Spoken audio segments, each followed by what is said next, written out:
Whoa, hey guys, sorry about that. Yeah, wow. This is big news today. So at 8 a.m. UK time, 6 unmarked police cars rolled up on Sandringham Estate, went straight to Marsh Farm, and arrested Prince Andrew. Now, the interesting thing, at least for me, is what they didn't arrest him on. They did not arrest him for sex trafficking. They arrested him under suspicion of alleged misconduct in public office. So when he was a trade representative, he is basically accused, and we've all seen it in the Epstein files, of, sharing information with Jeffrey Epstein about what was going on in the trade world. And he was at Wood Farm, not Marsh Farm. And it's insane. It's insane. I call this the Al Capone. The feds couldn't get Al Capone on murder, so they got him on tax evasion. And the British police are not yet looking at sex trafficking, so they had to get Andrew on what he sent to Epstein about the trade deals. Now, remember, Queen Elizabeth made him a trade envoy. Prince Charles, he was prince at the time, actually had said, absolutely not. Don't make him that. He was ignored. At the time he was accused, Charles was accused of sibling rivalry and envy because his mother loved Andrew more than Charles. It was her favorite. But it turns out Charles was right. Now, this also happened on Andrew's 66th birthday, which I can't think of a more apropos thing to happen to our prince ex-prince on the day of his birthday.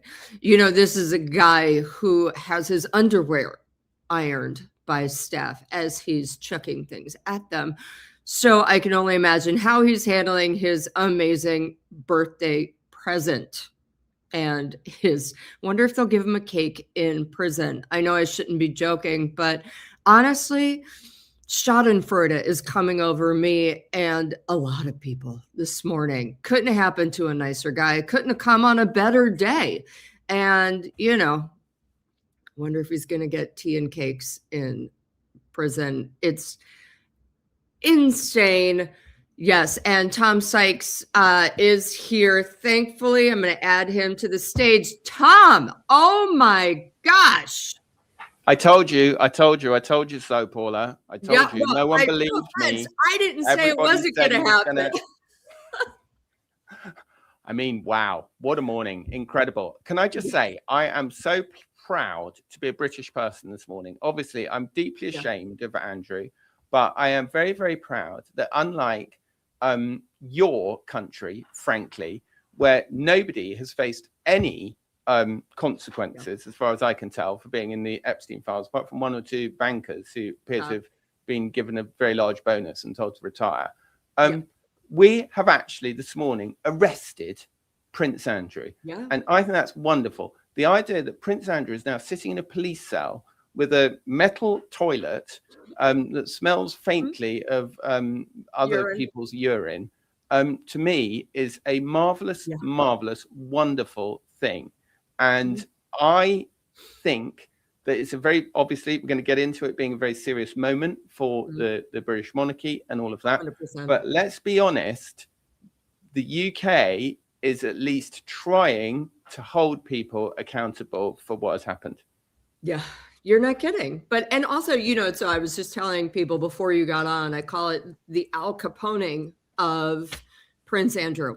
It's not sex trafficking, but they got the emails and he's going down the same way Peter Mandelson is going down. And you're absolutely right. I am half British, so I am actually quite proud of my British passport this morning. But I also feel like it was political. I feel like Keir Starmer is fighting for his political life and has to show that nobody is above the law. And I also feel that it's political for Charles. He had to do something because, as you wrote and you've been writing, people are calling for Charles's head as well. Well, yeah, exactly. And I mean, this is clearly the moment of the greatest peril for the monarchy. And of course, Americans are going to be very interested in the comparisons with Watergate, of course. Yes, 100%. And, you know, before my time, no, Charles wasn't notified before he was arrested. Really? I would have thought he would have had to have been. I'd say he requested not to be. Really? I don't want to know anything about it. I think, look, Charles has issued this statement saying that he wants justice to be done, and you know, without fear or favor. I think let's do Charles the courtesy of, you know, believing that for now. Let's believe him until it's proven wrong. I do find Charles's conversion to open justice rather dramatic, having covered up for Andrew for the last 10 years. But let's assume that he's now had a road to Damascus moment, and that this is going to be investigated fully and freely and without fear or favor. But I think that, so in a way, Paula, you know, and I've been saying this for a while, this isn't really about Andrew anymore. This is now about, just like Watergate, what did the king know? How much did he know? And when did he know it?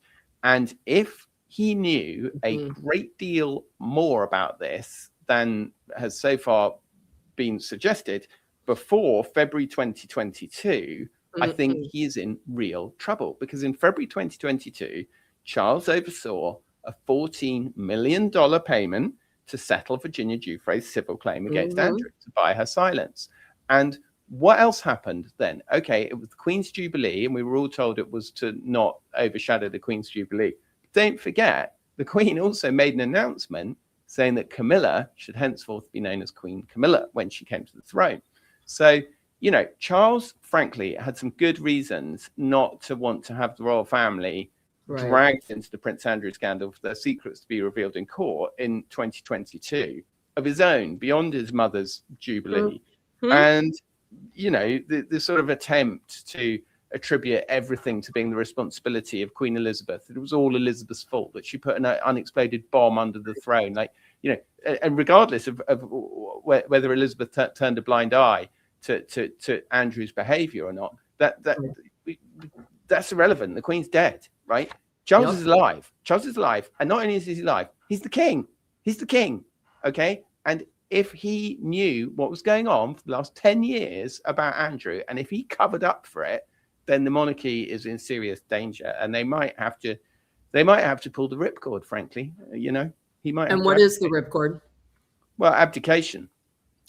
You know, and they're very lucky in a way that they do have this kind of, you know, emergency parachute of abdication. We saw that's what they did in Spain, having for years said they wouldn't do it. So, you know, when the scandal just got too much, and that ultimately is where I genuinely think this is going to end up, because either the only way out of this is if Andrew pleads guilty, right? So he could agree to, you know, eat shit on behalf of the crown and country. And do you think he will? I don't. You know, he could, right? He could say, okay, I did it. I'm really sorry. I'll go to jail. He gets 3 years in jail. He's out after a year and a half. He gets to really recast himself as rehabilitated. He's terribly sorry and blah, blah, blah, blah. If he decides to contest it, and if he contests it on the grounds that he told his brother, that he confided in his brother about what was going on, we're into the Paul Burrell defense. Right. Okay. And the moment we hit the Paul Burrell defense, which was Diana's butler, who hung on to several thousand items of her clothing, including her underwear, and the trial against him collapsed because Queen Elizabeth said that he had told her of this.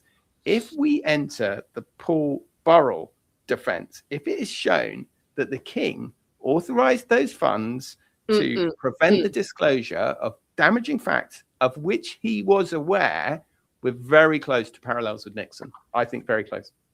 Wow. Oh my gosh. So also the other issue is, even if Andrew comes out and says, okay, I'm so sorry, and gets 3 years for sharing state secrets, they're also saying they are going to be looking into everything, which includes sex trafficking. And, you know, the thing about, which is also what the payment to Virginia Giuffre was all about. So could that add more time? And do you think those charges will be tacked on, or they'll just be kind of let go? I think that they're probably, look, I don't know, but my impression is that it's really easy to prove the confidential information stuff. Right. It probably doesn't involve the king in quite the same way. So, you know, if you can have a specimen charge, and the amazing thing about this, right, is that you never get to see these emails in normal life. You never see these emails between these people. No, and Andrew obviously thought that his emails were protected by the freedom of information. Freedom of information does not apply to the royal family. You cannot get the royal family's emails. So there he is, just blatantly going, for hassling Amanda Thirsk, going, get me the information about the bloody bailout for the banks in Iceland. He gets the confidential file report from the government about the Bank of Iceland situation. Right. And then, before we know it, within a matter of minutes, is forwarding it on to David Haviland, going, literally saying, thought you might want to take a look at this before you make your move. Well, come on, Paula, you and I know that if you're given market moving information that is going to result in the share price of a bank going up by 35% in 5 seconds, then, you know, it's clearly corruption to share that with somebody. Clearly. No, and it's just so fascinating. And do we know, are they going to go after Fergie next? And is she ever going to come back to England? I would think, I was told that she's terrified and that she might be next and doesn't want to come back. Yeah, I mean, look, the rumor is that she's in UAE, holed up with one of her old advisors. I've actually contacted that advisor who's denied it to me. I'm not sure how much water that holds. The reality is that Sarah's in a very different situation to Andrew, because she is so clearly exposed to this, but it's just slightly, I don't know, it's slightly different. Like if she decides not to come back to the UK, it's slightly different to the king's brother not deciding to come back, isn't it? 100%. Let's be honest. So, well, I mean, look, I wouldn't be hopping on the plane back home to rainy old Heathrow anytime soon. No, I have a quick question for you, though. You know, the police can only hold Andrew right now, longest 96 hours.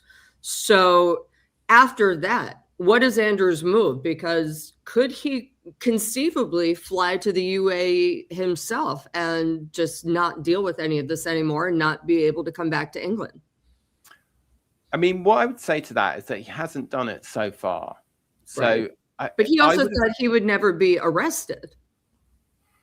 Well, I mean, it was pretty clear last night that we were going this direction. By the time you've got 10 police forces investigating you and the National Crime Agency involved, I mean, I think, to be honest, I've been saying, I think ever since King Charles gave that statement saying that he supported the police inquiry into him, I think there has been a pretty strong expectation that he was going to be arrested. I've certainly said that and felt like that. And I've been writing lots of stories saying the net is tightening and it points towards an arrest and we're on the road towards an arrest.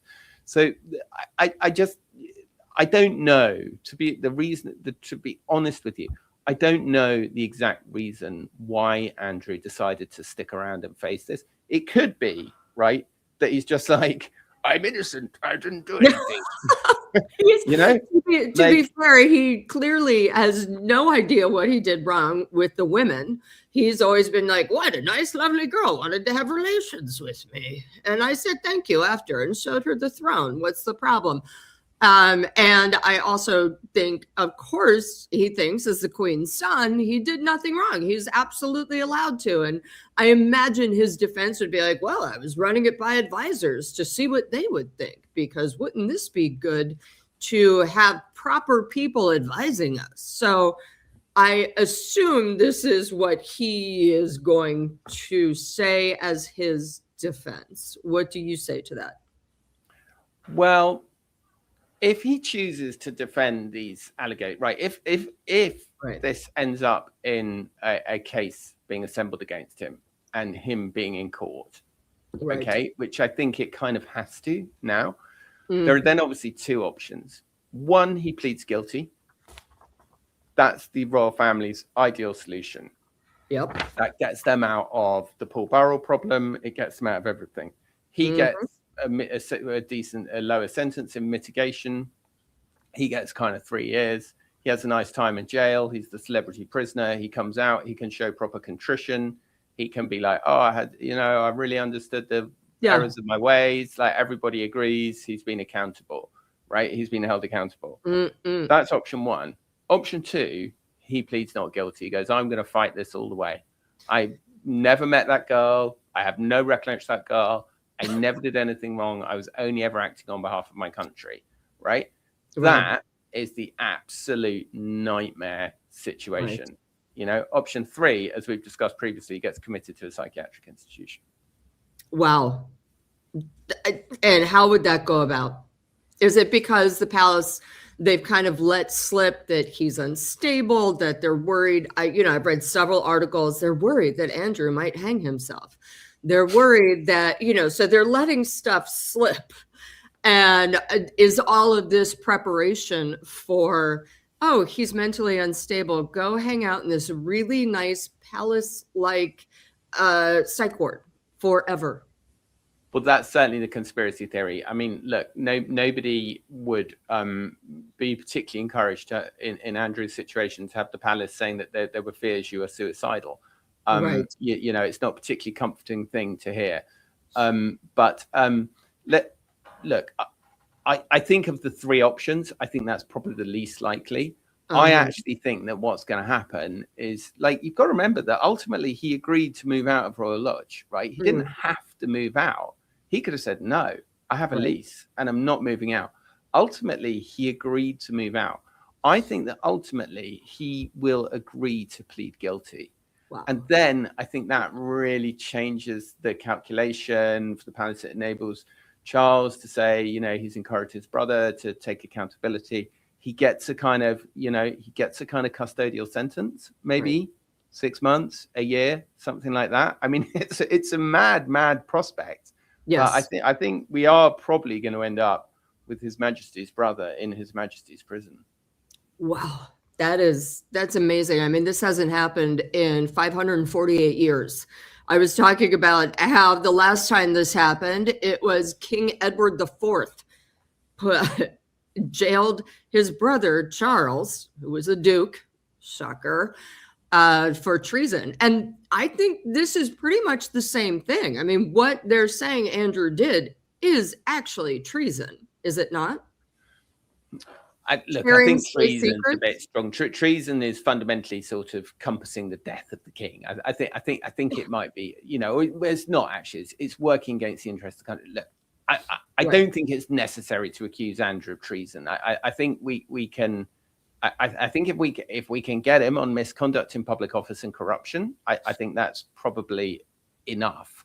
Like, yes. I was just making the similarities. Yes, I don't think he's going to be treason, but 548 years ago it was treason. Now it's corruption and misconduct in public office. Well, Paula, you may recall that Richard II imprisoned his brother, George, Duke of Clarence, in the Tower. Yep. And finally it was decided that he was going to have to execute him. And they, as a privilege, they said to him, you may choose the manner of your execution. Would you like to be hung, or would you like to have your head struck from your body? And he, very pompously, in rather Prince Andrew-like fashion, said, I would like to be drowned in a barrel of Malmsey wine. And so a barrel of Malmsey wine was duly brought up to the Tower, and he was drowned in it. Wow, that is. I mean, I guess if you've got to go, you can drink your way down. But that is insanity. That was his idea. This is. I've got so much to talk to you about, but this is all, you guys. This is all breaking. So I was literally woken up by the desk at NewsNation. And by the way, everyone, if you want to hear live breaking rolling news, everyone should turn into NewsNation today, because, man, we are all over it. That is an American cable news company that I work for and I love. And then Tom, of course, is like, hey, come on air, this just happened. And I'm like, oh my gosh, it's literally, woke up, had sleep in my eye, my Speaking of which, I have to go because your lovely colleagues at NewsNation want me on. So I have to go. You guys, I'm going to keep talking about this because Tom, thank you. I appreciate it.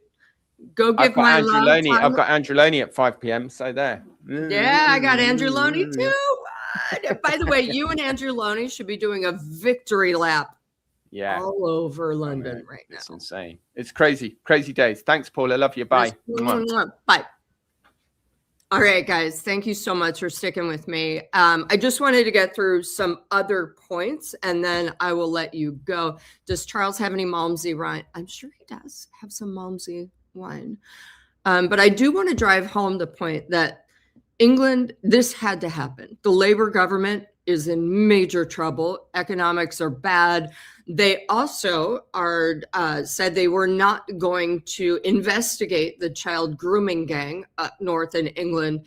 And so now they are being forced to take action against Prince Andrew because, to be fair, if they had not, it would have sent a message that as long as you are royal, you can do anything. As long as you're an aristocrat, you can do anything. So they had to do it. As for Charles, he also had to do it because, people are clamoring for Charles's head, and not literally, although I'm sure some are literally, but the drumbeat for him to be replaced by William, clean slate, has gotten louder and louder. It's astonishing. So Charles, meanwhile, this is insane. Charles is like, no, right? The royal family continues. You'd think that they would just have a day to be like, hold on. No, Queen Camilla is out and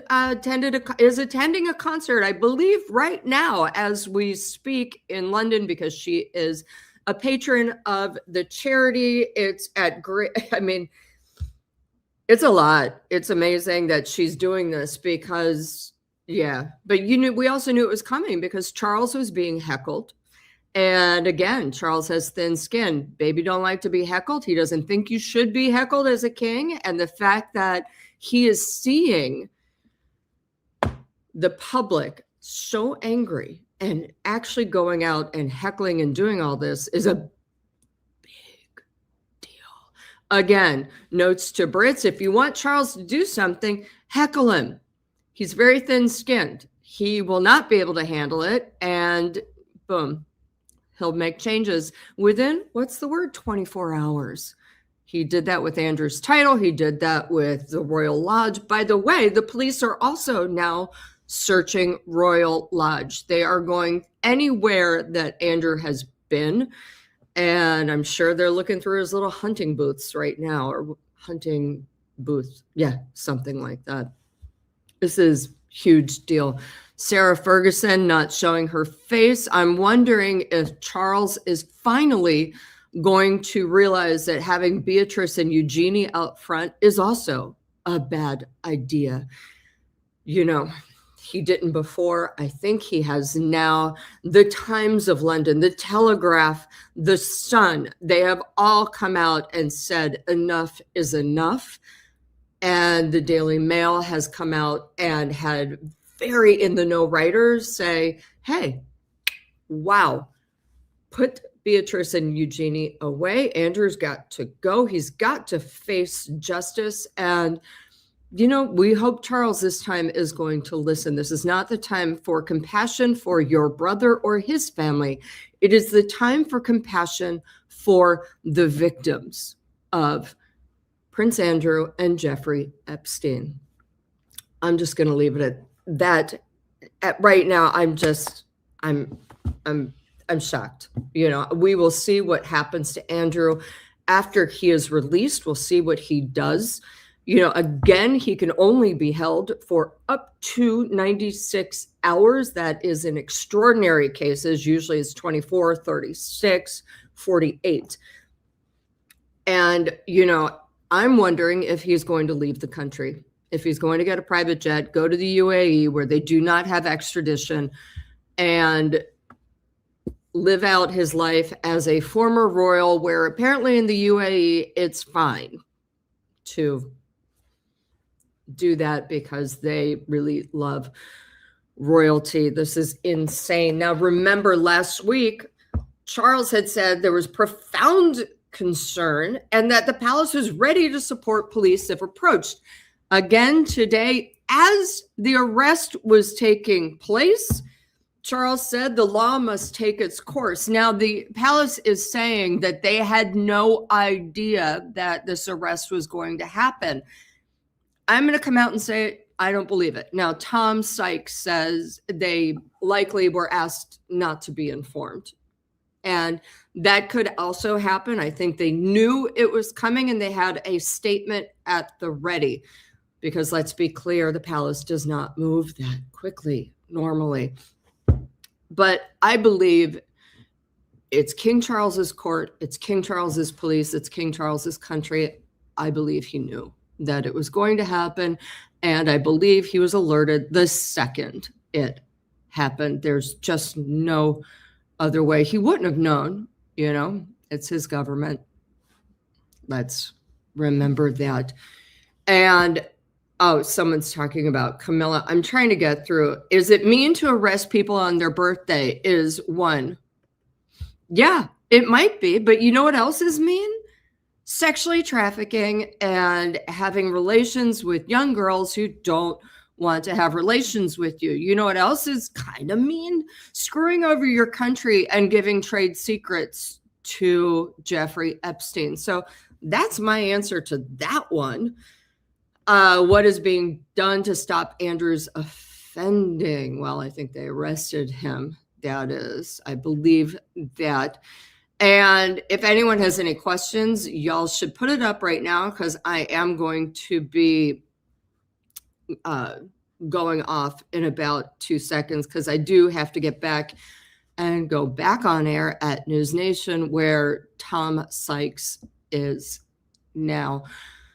Also, by the way, I will be talking to Andrew Lowney later on NewsNation today. And again, Andrew, it all started because of Andrew and his book entitled. If Andrew's book had not come out, there would not be the scrutiny into Andrew. He never would have lost his title or Royal Lodge. And I don't believe he would have been arrested. I believe that Andrew's book started, Andrew Lowney's book, not ex-Prince Andrew's. I believe that Andrew Lowney's book started this all. And, some people are saying this might be a pretend arrest. I don't think so. I think that it is 100% for real. And again, ex-Prince Andrew could actually end up in jail. That is, if he pleads guilty, says he's so sorry, or he could fight it. I truly believe Andrew thinks he's done nothing wrong. And I think he has to be told and shown over and over and over again. This is a guy who's done nothing wrong since birth, according to his mother. This is a guy who's been allowed to get away with everything. So I don't think that Andrew will believe he's done something wrong. Do I think that there will be a deal that he will make and he will probably ask for money? He will probably do all this stuff. And yeah, I think a deal will be made because King Charles does not want to step down. And right now, people in England are really wanting Prince William right now to step up. At the very least, I think King Charles should do a co-monarchy, kind of like the Queen did with him. And yeah, that's what we got. Are there any pictures of him being arrested? No, not yet. Right now, Tom is not with me, so I'm not sure if they will have a mugshot like they do in America and if that's public. Right now, the only pictures are of the police arriving at the Sandringham estate. Whew. All right, guys, I'll be back. Thanks again for tuning in. This is what we know as we know it. Check out mine and Tom Sykes Substacks. Check out our YouTube. And of course, dial in to NewsNation for breaking news all day. This is a big deal. And you know what? All I will say is karma, she is a you-know-what. And it's about time she starts coming for everybody on the Epstein list. Thanks again. Have a great day.